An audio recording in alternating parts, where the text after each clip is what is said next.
Your Excellency Paul Kagame, President of Rwanda and Chairperson of the African Union, Your Excellency Musa Faki Mahamat, Chairperson of the African Union Commission, Excellencies, ladies and gentlemen, all protocol observed.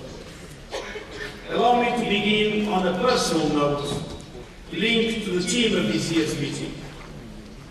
In the search for durable solutions to forced displacement, the world, and indeed I personally, have drawn constant inspiration from African leadership, African vision, and African compassion.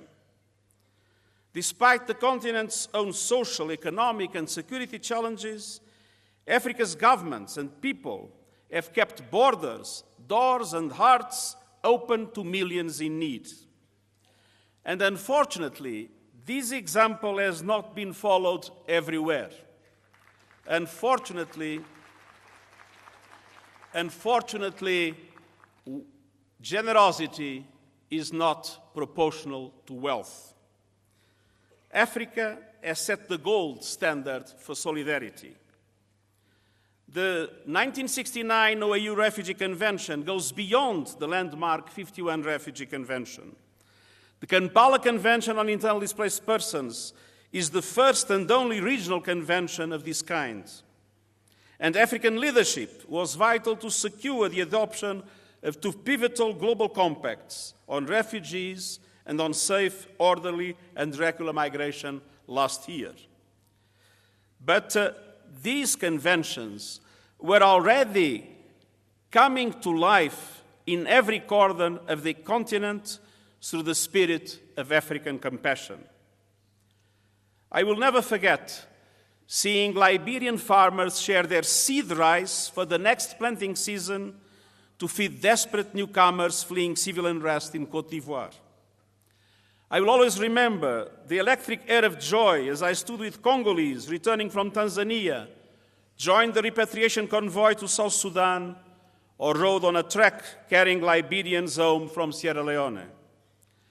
And my heart still breaks as I recall people such as Muslima, a Somali woman refugee I met in Doloado, Ethiopia.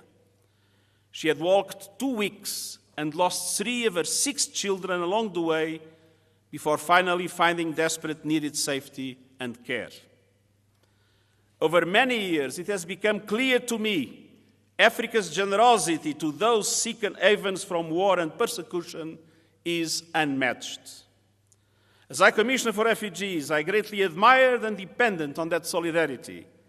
And from day one, as Secretary General of the UN, I have been determined to forge ever-close ties between the United Nations and Africa. And indeed, there has been a quantum leap in our strategic cooperation with the African Union. We have signed joint frameworks on peace and security and on sustainable development. We have institutionalized the UN-AU annual conferences at the summit level. We have conducted numerous joint high-level visits across the continent. And Chairperson Faki and I recently signed a joint declaration on cooperation for peace support operations. The AU Commission and the UN Secretariat had our first human rights dialogue, an encouraging step on a critical issue. Excellencies, I would like to highlight 3 common challenges: peace and security, sustainable development, and climate change. On peace and security, strong winds of hope are blowing across the African continent. The African Union's efforts to silence the guns by 2020 are gaining ground, and the UN surge in diplomacy for peace is producing results. And the fruits of our strategic partnership are indeed making a difference. Ethiopia and Eritrea have shown the way, and I pay tribute to the extraordinary courage, wisdom, and leadership of Prime Minister Abiy Ahmed. In the Central African Republic, the signing of a peace agreement this week, mediated by the African Union with the support of the UN, is an important step on the long path to ending bloodshed. In South Sudan, the agreement facilitated by IGAD between the parties to the conflict has revitalized chances for peace. And in Libya, the ceasefire in and around Tripoli, brokered by the United Nations, is still holding, despite all difficulties. Our efforts have helped stabilize the currency, brought some measure of economic relief, and enabled a realistic prospect for security reform. Now it's time to help unite the Libyan people to advance the political process through a national conference, paving the way for reconciliation and future elections. All this remarkable progress in conflict resolution in Africa shows the determination of the African Union and the United Nations. And a similar story is unfolding with respect to prevention. I welcome the first peaceful transition of power in the Democratic Republic of the Congo since independence in 1960. In Mali, presidential elections were successfully organized in line with Mali's constitutional and legal frameworks. And in Madagascar, the peaceful presidential elections are testament to the responsibility of national stakeholders and to our close cooperation. Excellencies, it is in this context of renewed hope that we increase our mutual support to peace operations in Africa. To consolidate and build on our gains, I have launched the Action for Peacekeeping initiative to enable UN missions to be more effective, better equipped, safer, and more robust. And I thank African member states and the African Union Commission for endorsing these efforts. African countries provide nearly half of all blue helmets deployed worldwide, including some 2/3 of all women peacekeepers and the majority of the United Nations police. Their service and sacrifice are always at the forefront of our minds. Just yesterday, 3 Ethiopian peacekeepers serving the United Nations mission in Abyei were killed when their helicopter crashed.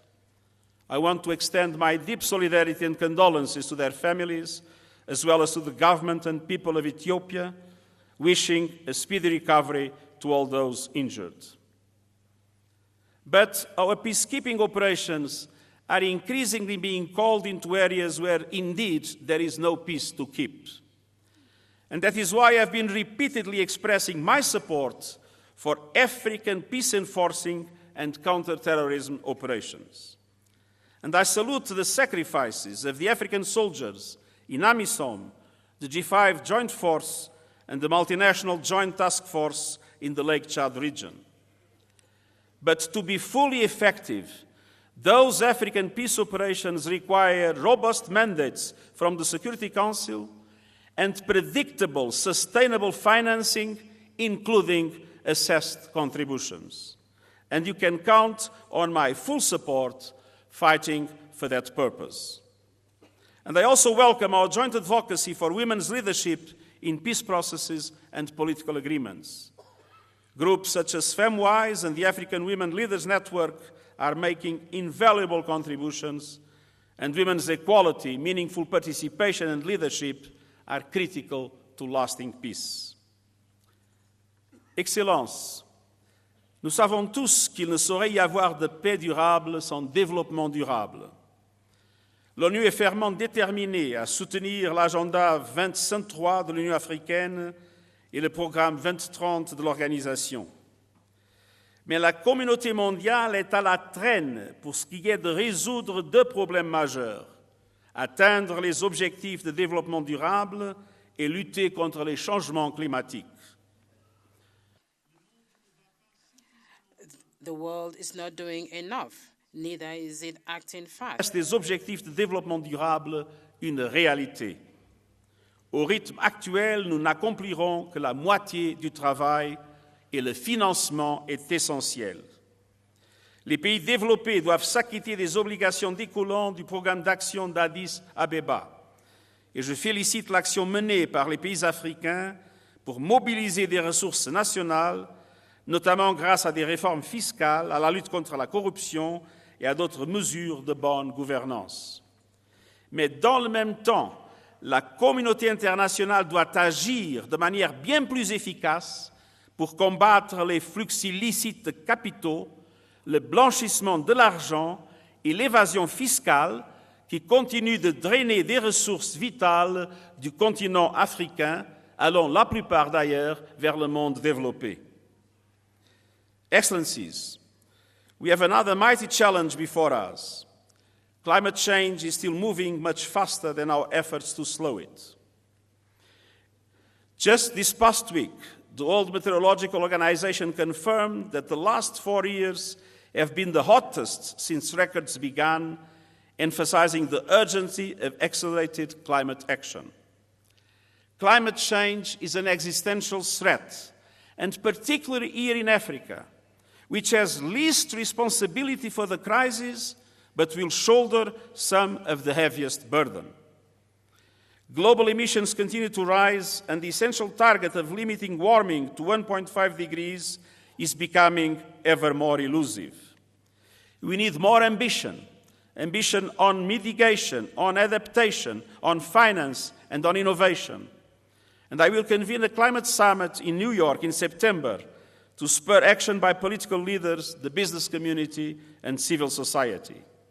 And this includes mobilizing the $100 billion a year for climate action that were pledged by the developed world. Excelências, permitam-me que termine com 2 palavras na minha própria língua, em português. Grandes desafios persistem, mas há ventos de esperança a soprar por toda a nossa agenda comum.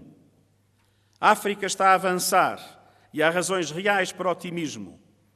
As Nações Unidas continuarão a trabalhar convosco em prol de um futuro pacífico e próspero para todos os africanos. Muito obrigado.